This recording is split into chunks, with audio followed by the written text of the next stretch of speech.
grab your popcorn, grab your decapitated head, get your butter, get your bag of blood. This is the 2022 edition of the 31 Days of Dread, where Peter A. DeLuca, aka Pad, your boy here, the film buff, does one horror movie a day, and that's me talking. I'm your host. I'm not a vampire. I'm almost a zombie because I've just been doing nothing but watching these movies so I can discuss them all with you. But here it is, the 31 Days of Dread. Everyone, I am so excited to bring you these movies. We're doing modern day horror for the first time ever. We're barely even going to hit 2021. We're going to focus on 2022. So roll over in that coffin and let's go. AKA Padders, we have another, hey, it's available on stream. I might as well watch it. But really what got this movie for me, just like our last movie, House of Darkness, it's the people who starred in this movie. Jake Lacy, who I just really fell in love with during the season 1 of White Lotus, and our watcher girl from earlier this year of the 31 Days of Dread. And I believe we've discussed maybe one half of her essential movies here on the podcast in general. But I'm talking Maika Monroe. She is incredible. I can never pronounce her first name, but this girl, people, I'm just being honest, I just love looking at her on screen. And it's not even creepy. It's just like a admiration type thing where as a filmmaker, our boy here, Dane Burke, and our other boy, Robert Olson, who's the real superstar director of this pair, their actors and actresses and cinematographers are just tools. They're paintbrushes. And, it's like the process of, wow, like this movie changes with Monroe on board. This movie changes with Robert Olson on board. The material is elevated. The ideas will be hit home, meaning like the ideas are going to come through. They're going to seep into our consciousness. The environment's going to be sold. The big idea, the hook, will be a guarantee. And that's exactly what happens in this movie. Like, if you went through the byline, if you went through how much this movie costs, the execution, and you saw everything on paper, you would say this movie should be $100 million blockbuster. This movie should have taken over a couple weekends at the old box office. I'm talking pre-COVID box office. But what we get now, we get a movie just dumped on Paramount Plus. It's dumped on streaming, and we're crossing our fingers that someone discovers it. I'm hoping that a lot of these companies are pushing content and pushing their films through massive online marketing campaigns. I just really feel like it needs to happen, even though I guess the overall cost of getting a movie out there is dropping. It's got to be lower. Again, this is one part of the post-COVID conversation I just don't see a lot of analysis or traction or interest on. But then, okay, let's get into it though. What the hell is the plot of Significant Other? We have a couple. They're going on a hiking trip. The guy is going to propose to the girl. The girl's going to say no. But then along the way, they get possessed by an alien creature, an alien entity. A self-proclaimed scout of other aliens, and he takes over one of our two bodies. It's a great hook. It's a great idea.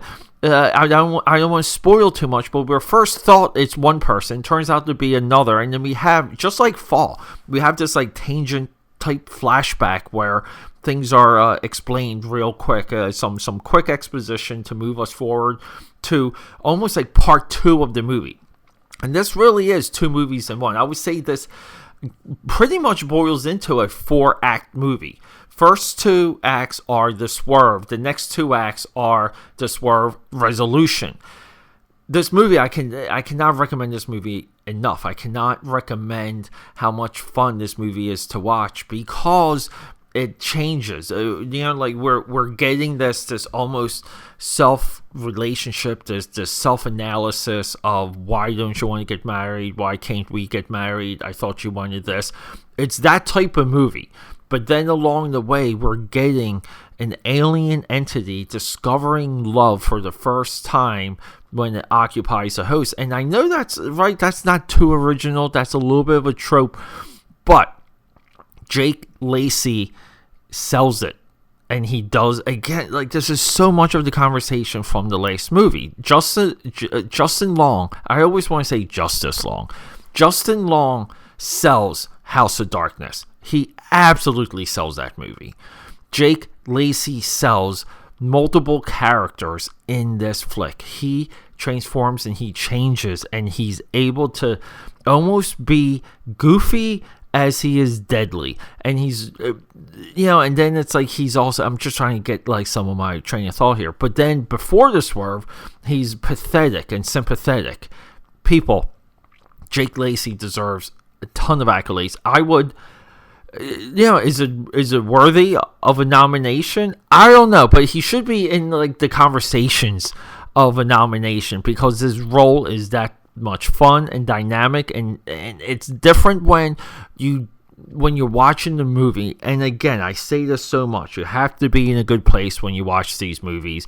If you sit down and you want to overanalyze and act like a film critic, don't watch this movie or any other for the rest of your life until you worked out your life problems. But with that said, if you're in a good place when you're watching this movie, you are nothing but entertained. You don't see the transition. You do see him flick a switch, and he's one character in one scene and a different character in another. And the point I'm getting at here is you do not question it, and you should not question it, because it's your job as an audience to be entertained and to keep an open mind and just to have fun, because that's what our filmmakers are trying to do, Dane Burke and Robert Olson. We have to talk about Robert Olson real quick. Previously on the 31 Days of Dread, I'm talking maybe 2017, we spoke about a movie called Body that I loved. Now, he made this other movie a year later called The Stake Lander. This movie was on my list maybe 2 straight years for the 31 Days of Dread. Didn't quite get there. 2019, he makes another movie called Villains.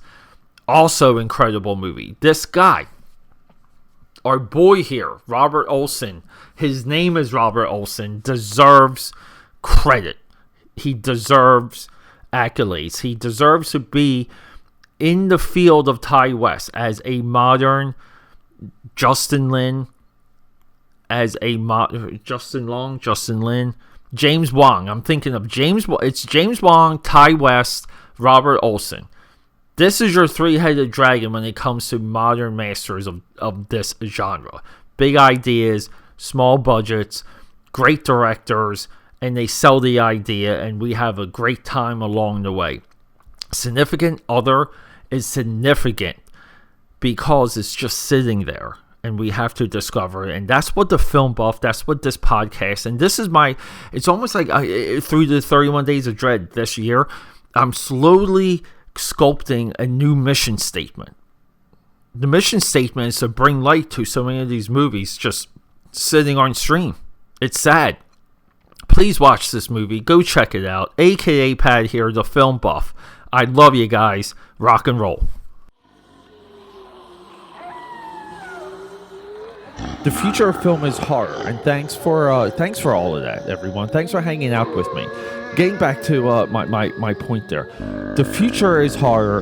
The future of cinema is horror. So everyone here, and I've never ever in all these years, I've never made this request, but everyone that we highlight, every single filmmaker, male, female, ghoul, goblin, you know the drill. But check them out. Find them on a streaming platform. I usually highlight how I watch these movies on which platform, even if I rented it or bought it, so you guys know a little bit of the price range.